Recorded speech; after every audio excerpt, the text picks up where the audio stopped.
नमस्कार दर्शकों, इस समय आप सभी के समक्ष सीधे जुड़ रहे हैं भारत भूटान सीमांत शहर जयगांव के झरना बस्ती क्षेत्र से, जहां तृणमूल कार्यकर्ताओं द्वारा यहां पे चुनावी प्रचार प्रसार अभियान चलाया जा रहा है। और इस प्रचार प्रसार में आज अलीपुरद्वार जिला परिषद के सभाधिपति स्निग्धा साहिबा जी आज इस चुनावी प्रचार में मौजूद रहीं। साथ साथ में जयगांव 2 ग्राम पंचायत के प्रधान, उप प्रधान एवं तमाम तृणमूल नेतागण साथ में देखे गए। जयगांव के झरना बस्ती क्षेत्र में, ग्रामीण क्षेत्र में चुनावी प्रचार किया गया। एक एक घर, एक एक दुकान में जाकर लोगों से जनसंपर्क किया गया और तृणमूल के लिए वोट करने के लिए भी अपील किया गया। ये दृश्य आप सभी के समक्ष हम लोग साझा कर रहे हैं जयगांव के झरना बस्ती क्षेत्र से। और अधिक जानकारी के लिए हम लोग बातें करेंगे अलीपुरद्वार जिला परिषद सभाधिपति से और आप सभी के समक्ष जानकारी साझा करेंगे। दर्शक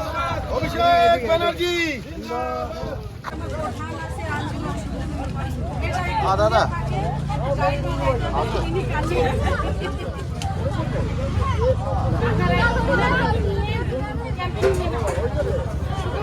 শুধু এইটুকু করবেন, আপনারা যখন যাবেন প্রত্যেকটা বাড়িতে আমাদের দলের যে উন্নয়ন সভাধিপতি জেলা পরিষদ আমাদের জোড়া ফুল ভোটটা সবাইকে ভোট দেবো না।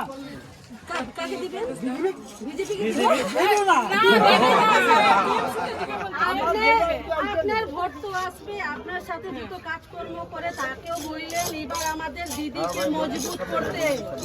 আবার হ্যাঁ, আপনারা চান কি দিদি প্রধানমন্ত্রী হোক? হ্যাঁ, আপনি ধন্যবাদ। আপনি সমস্যা আছে বলেন। টিএমসি ঝান্ডার জন্যই বা এই তো একটা সবচেয়ে বড় প্রমাণ, উনি টিএমসি ঝান্ডা বানালেন।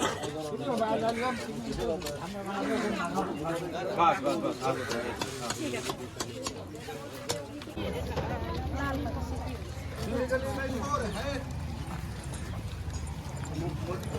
আচ্ছা, এমা হল আমার জেলা পরিষদের সভাধিপতি স্নিগ্ধা সাহিবা, আলিপুরদুয়ার।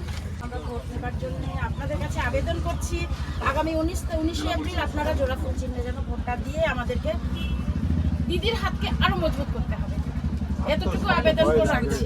এমনি কোনো অসুবিধা নেই তো, এখানে আপনাদের কোনো প্রবলেম যদি থাকে বলতে পারেন, এখানে কোনো উন্নয়ন ডেভেলপমেন্টের কোনো কাজ দরকার বা কিছু এরকম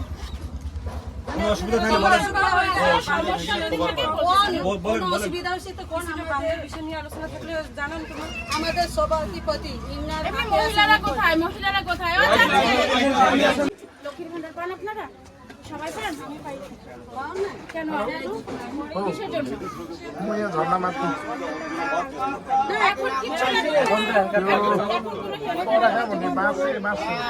দেন আমাদেরকে সরকারকে। দিদি কিন্তু নিজের রাজ্য সরকারের তহবিল থেকে প্রত্যেকের ঘরের টাকা দিয়ে দেবেন, এটা ঘোষণা করেছেন। ভোটটা যখন 19 তারিখে দেবেন, অবশ্যই লক্ষ্মীর ভান্ডার যে পাচ্ছেন, 100 দিনের কাজের টাকা পেয়েছেন, বাচ্চারা স্কলারশিপ পাচ্ছে, এই উন্নয়নের নামে, ডেভেলপমেন্টের নামে 19 তারিখে জোড়া ফুল চিহ্নে ভোটটা দেবেন। এদিকে সবকিছু আছে, একটা সমস্যা মানে কি, এই যে বর্ষা আসছে এখন, এই যে নদীতে খুব জল হয়, বারবার পাইপটা ছিঁড়ে যায়, আমাদের জলের খুব সমস্যা। এদিকে বোরিং এর কথা, আমরা বোরিং আসছে না, এই কাজটা হয়ে গেছে না, কোনো বোরিং নেই এই কোনাটায়, ওই সাইডে আছে জলের। এখন দেখেন এমন সব ইলেকশনটা ডিক্লেয়ার হয়ে গেছে, তো অনেক কাজ আমাদের স্যাংশন হয়ে আছে। ইলেকশন ডিক্লেয়ার হওয়ার জন্য কাজে হাত হয়তো অনেক জায়গায় দেওয়া হয়নি, কিন্তু ইলেকশনের পরে সব কাজ করে হয়ে যাবে। বোরিংও পাস হয়ে গেছে, এখানে জলের বোরিং পাস হয়ে গেছে। এই যে কেন বর্ষার দিন তো বারবার আমরা জানি। অবশ্যই আরো যদি কখনো কোনো রকম সমস্যা থাকে সরাসরি আমাদের সঙ্গে যোগাযোগটা করবেন।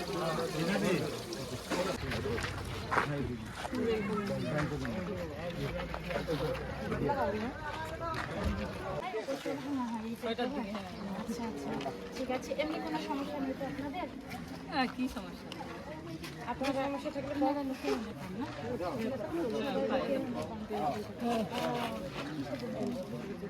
দুধ পেনশনের জন্য কেউ আছে? দুধ এদিকে অসুবিধা নেই তো, শুকনোর কাজে থেকে ঢুকে গেছে, ঠিক আছে। তাহলে আপনারা কিন্তু আগামী 19 তারিখে 19শে এপ্রিল ভোটটা অবশ্যই জোড়াফুল চিহ্ন ভোট দেবেন। এটা যেন সবাই একদম মাথায় রাখবেন। আমরা যে সুবিধাগুলো পাচ্ছি সরকারের তরফ থেকে, এখন আমাদেরকে দিদিকে, মাননীয় মুখ্যমন্ত্রীকে আমাদের জাস্ট সামান্য একটা ভোট দিয়ে দিদিকে ধন্যবাদ দেওয়া, যে দিদি তোমার জন্য, দিদির জন্য আজকে আমরা আমাদের লক্ষ্মীর ভাণ্ডার আমরা পাচ্ছি, কন্যাশ্রী, রূপশ্রী, শিক্ষাশ্রী থেকে শুরু করে সমস্ত স্কলারশিপ স্টুডেন্টরা পাচ্ছে, বার্ধক্য ভাতা থেকে শুরু করে বিধবা ভাতা থেকে শুরু করে প্রত্যেকটা সমব্যথী পর্যন্ত রয়েছে। দিদি তো আজকে জন্ম থেকে মৃত্যু পর্যন্ত একটা মানুষের প্রত্যেকটা দায়িত্ব উনি নিয়ে নিয়েছেন। আপনারা তো সকলেই মা, বাচ্চাদেরকে আমরা জন্ম দেওয়া থেকে শুরু করে বড় করা পর্যন্ত আমরা কিভাবে লালন পালন করি, দিদি কিন্তু সারা পশ্চিমবঙ্গে আমাদেরকে সেইভাবে আগলে রেখেছেন, একদম মায়ের মতো।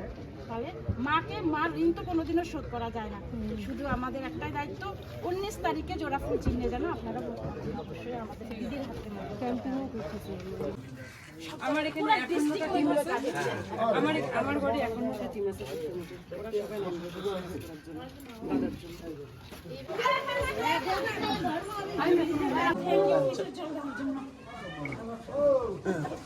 ব্ল্যাঙ্কেট কবে থেকে? আচ্ছা আচ্ছা, মানে স্মুথ আছে না। আপনারা আপনি লক্ষ্মী ভাণ্ডার পান?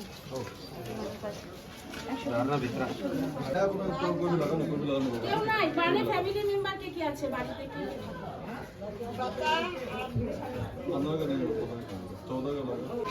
কি নাম রাখছেন? সমীরা ইয়াসমিন, সমীরা ইয়াসমিন। সামিরা। এই যে নারী শক্তি জিন্দাবাদ। টিভি দেখছে?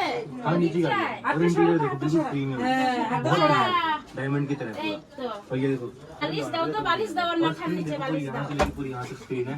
चलो भाई अब स्टार्ट करते हैं, सीधा लगा दो पहले। খাইছিস খাইছিস नॉर्मली तो চা लगा খাইছিস?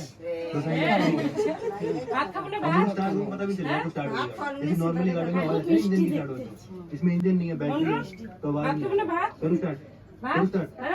ये स्टार्ट का बटन है, ये दबाना मुझे, ये আমি दबाना গেলে টাইনে ধরে। हो गई स्टार्ट।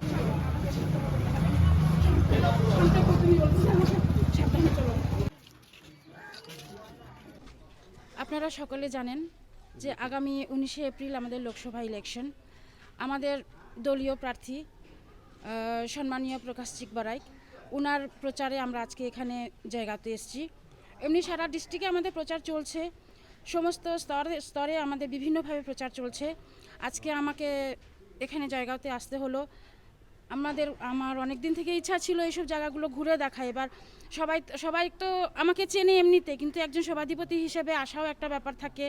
আর সবচেয়ে বড় টার্গেট আমাদের সামনের লোকসভা ইলেকশনে 19 তারিখে কিভাবে আমরা ভোটটাকে আরও খুব ভালো, বিগত দিনে যত আমরা লড়াই করে এসেছি কেন, যেভাবে আমরা সমস্ত ভোট আমরা মানে পেয়েছি, সেভাবে আমাদের ইচ্ছা আমাদের এই লোকসভা ইলেকশনে যেন আমরা প্রকাশ ভাইকে আমরা জয়যুক্ত করতে পারি, এবং দিদিকে যেন আমরা আলিপুরদুয়ার বিধানসভা আমরা উপকার স্বরূপ আমরা যেন দিতে পারি, এটাই আমাদের উদ্দেশ্য, এবং আমরা এখানে সাকসেস হবই, এটা আমাদের সকলের দৃঢ় বিশ্বাস। দিদি, এই ভ্রমণকে আমরা দেখছি যে অনেকজন লোক বলছে ওর সমস্যা আছে, ওর লক্ষ্মী ভাণ্ডার সমস্যা আছে, ওর কিছু ভত্তা পায় না বলে এরকম আপনাকে বলতেছে না। এবার দেখেন সমস্যা, বিভিন্ন রকম সমস্যা থাকে মানুষের, প্রত্যেকটা মানুষেরই অনেক রকম সমস্যা থাকে। সেই সমস্যাগুলো কিভাবে সমাধান করতে পারা যায় এবং করা যাবে, সেজন্যই আজকে আমরা কিন্তু এখানে আছি, আমরা মাঠে নেমেছি। আমাদের বিভিন্ন বুথ স্তর থেকে কর্মীরা কিন্তু সক্রিয়ভাবে কাজ করছে। কোনো না কোনোভাবে ওদের কাছে খবর ছিল না, হয়তো পৌঁছতে পারিনি বা কিছু, কিন্তু ওদের ফর্ম জমা পড়েছে, ওরা জানতো না। ইলেকশন ডিক্লেয়ার হয়ে গেছে, আপনারা জানেন এমসিসি লাগু হয়ে গেছে, এখন তো ওই কাজটা সম্ভব না। ইলেকশনের পরে ওদের ভাতা ঢুকে যাবে। ওদের যে লক্ষ্মীর ভাণ্ডার ব্যাপারটা বললেন তো কিছুক্ষণ আগে, যেটা আমরা শুনলাম, ওটা ইলেকশনের পরে হয়ে যাবে। যে পূর্বা ভাইরাও আছে, প্রধান ম্যাডামও আছেন আমাদের সঙ্গে, ওরা বলছে ওরা দেখে নেবে, সমস্যা নেই। আপনারা একটু কথা বলতেছেন, ওই সময় আমরা শুনছি কি আপনারা বলছেন কি নরেন্দ্র মোদী যে টাকা না ঢুকলে পরে ম্যাডামের সিএম এর পক্ষ থেকে একটা টাকা একদম দিয়ে যাবে। এ বিষয়টি বিগত কত তারিখ ছিল, 10 তারিখ ছিল না, আমরা যে ব্রিগেডের প্রোগ্রামে গেলাম, ব্রিগেডের সভা থেকে আমাদের মাননীয় মুখ্যমন্ত্রী ঘোষণা করেছেন আগামী ডিসেম্বর মাসের মধ্যে যদি মাননীয় আমাদের প্রধানমন্ত্রী যদি আবাস যোজনার টাকা না দেন, তাহলে আমাদের রাজ্য সরকারের তহবিল থেকে সেই টাকা বেনিফিশিয়ারিকে পৌঁছে যাবে। দিদি, এটা ভুটানের বর্ডার একটা সীমান্ত শহর জায়গা, আর ঝর্ণাবস্তিতে আপনি ঘুরলেন, এদিকে সব থেকে বিশাল সমস্যা যে আছে, মানে বৃষ্টি দিনে বন্যা হয়ে যায়, যে জলের সমস্যা হয়ে যায়, এই নিয়ে লোকের সঙ্গে কি কথা বললেন? এই সমস্যা আমাদের দীর্ঘদিনের সমস্যা, বিভিন্ন জায়গায়, শুধু এখানে না, আরও অন্যান্য জায়গাতেও আছে। এগুলো নিয়ে আমাদের মোটামুটি ইনিশিয়েটিভ একটা কিন্তু নেওয়া হয়ে গেছে। গঙ্গাদার সাথেও আমাদের কথা হয়েছে, গঙ্গাদা অলরেডি এটা স্কিমে রেখেছেন, ওদের কাছে সবার কাছে সব বার্তা পৌঁছয়নি হয়তো, কারণ ইলেকশনটা ডিক্লেয়ার হয়ে গেছে মানে এমন মুহূর্তে আমরা সেই স্কিমগুলো রেডি করেছি। গঙ্গাদা এটা স্কিমে রেখেছেন, ইলেকশনটা হয়ে যাক, পর মুহূর্তে ধীরে ধীরে ধাপে ধাপে আমরা সব কাজগুলো করার চেষ্টা করছি। একবারে তো সব কাজ হয় না, সব কিছু সময় সাপেক্ষ। আমরা ধরেছি, এগুলো আমাদের নজরে আছে, যেখানে যেখানে যা হচ্ছে আমরা দেখছি। ডাইরেক্ট আমরা জেলা পরিষদ থেকে না করতে পারলেও আমরা ইরিগেশনের সাথে আমরা কথা বলছি। দিদি, আপনাকে দেখলাম কত লোকের বাড়িতে গেলেন, অসুস্থ লোক, অসুস্থ ছেলে মেয়েদের সঙ্গেও দেখা করলেন, কি কথা রাখলেন? দেখুন, একটু আগেও বললাম, মানুষের সমস্যা শেষ নেই। এবার একটা বাচ্চাকে দেখে সত্যি খুব খারাপ লাগলো। কত বছর বললো ওরা? প্রায় 14-15 বছর বয়স হবে বাচ্চাটার, একদম হ্যান্ডিক্যাপ। এবার সরকারি তরফ থেকে সমস্ত সুযোগ সুবিধা ওরা পাচ্ছে। আমি খোঁজ খবর তাই জন্য নিলাম ওদের কাছে, যে আমাদের মাননীয় মুখ্যমন্ত্রীর যে প্রকল্পগুলো রয়েছে সেগুলোর মধ্যে সেই আওতায় ওরা পড়েছে, যে ওরা পাচ্ছে কিনা সেই খোঁজ খবরগুলো আমি নিলাম। ওরা সমস্ত সুযোগ সুবিধা পাচ্ছে বললো। আজকে কোথায় কোথায় আমরা এখন মেচে বস্তিটা, ওটা কত পরে কি পরে ওদিকে জিপি 1-এ তো ঢুকি না এখনো, আমরা আরও জিপি 1-এও যাবো, দালসিংপাড়াও যাবো। ঝর্ণা কমপ্লিট আমাদের হয়ে গেছে, ঝর্ণা ভিজিট। জিপি 2 কমপ্লিট আমাদের, এখন জিপি 1-এ ঢুকবো আমরা।